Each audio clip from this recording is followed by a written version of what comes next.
Assalamualaikum warahmatullahi wabarakatuh. Selamat pagi Mutia, selamat pagi teman-teman.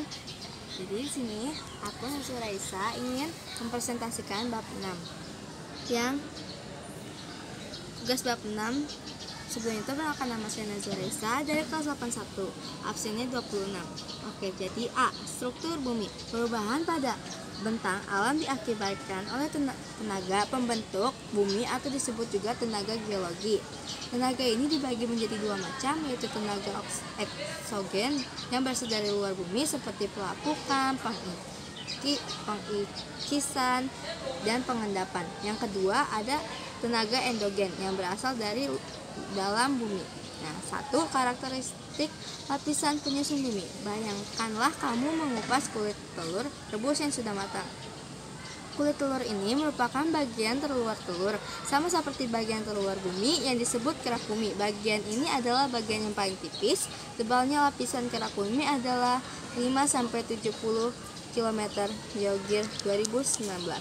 Yang kedua, kerak bumi. Bagian terluar merupakan lapisan yang paling tipis dibandingkan lapisan-lapisan lainnya. Lapisan ini terdiri di atas tanah dan batuan yang mudah pecah dan mengandung berbagai unsur kimia seperti oksigen, silikon, besi, aluminium, kalsium, magnesium, natrium, dan juga kandungan batuan berharga seperti emas, perak, platinum, dan karbo dalam bentuk berlian dan grafit.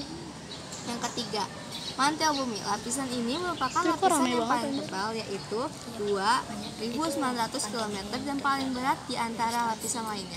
Sebenarnya mantel bumi juga terdiri dari dua lapisan seperti inti bumi, yaitu lapisan mantel luar dan mantel bawah atau dalam.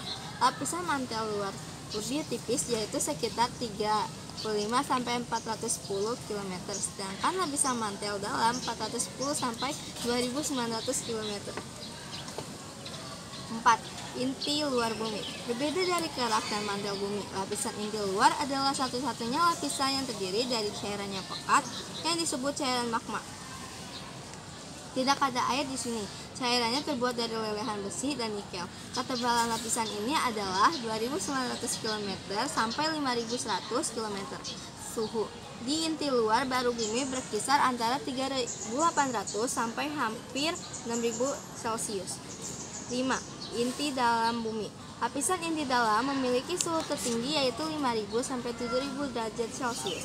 Ketebalannya antara 5.100 sampai 6.400 km. Selain kandungan besi dan nikel, di inti dalam juga terdapat belerang, karbon, dan oksigen, serta silikon dan kalium dalam jumlah sedikit. Berdasarkan atom penyusunnya, molekul dibagi menjadi dua, yaitu molekul unsur dan molekul senyawa. Molekul unsur adalah molekul yang atom penyusunnya berasal dari unsur yang sama. Molekul senyawa adalah molekul yang atom penyusunnya berasal dari unsur yang berbeda. C. Gempa bumi. Pada bagian sebelumnya, kita telah mengetahui salah satu penyebab gempa bumi adalah karena adanya pergerakan lempeng. Namun sebetulnya ada beberapa jenis gempa bumi, yaitu gempa bumi tektonik karena pergerakan lempeng bumi, gempa vulkanik karena pergerakan magma dalam gunung berapi, gempa runtuhan karena tanah longsor, gempa tumbukan karena jatuhnya benda langit yang berukuran besar dan berat, gempa buatan, gempa yang dilakukan karena kegiatan manusia. Titik pusat gempa disebut hipocentrum. Getaran yang dihasilkan oleh gempa bumi disebut gelombang seismik.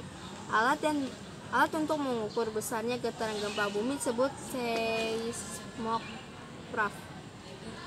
Diagram hasil pengukuran seismograf disebut seismograf. Kekuatan gempa bumi diukur dalam skala Richter atau SR. Berikut ini bencana yang dapat terjadi karena adanya gempa bumi. Ada gempa susulan dan tsunami. Gunung berapi. Indonesia masuk ke dalam cincin api atau dikenal dengan Ring of Fire. Tentu saja hal tersebut karena Indonesia memiliki banyak gunung berapi.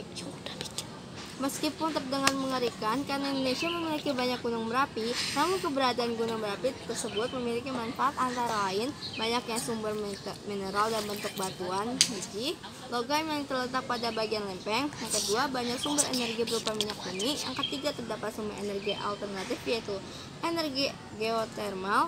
Yang keempat, ada material yang dikeluarkan oleh gunung berapi dapat menyuburkan tanah. Yang kelima, sebagai daya tarik wisata. Oke, sebelum itu terima kasih kepada Mutia dan teman saya sehingga sudah presentasi pada hari ini. Kurang lebihnya mohon maaf. Wassalamualaikum warahmatullahi wabarakatuh.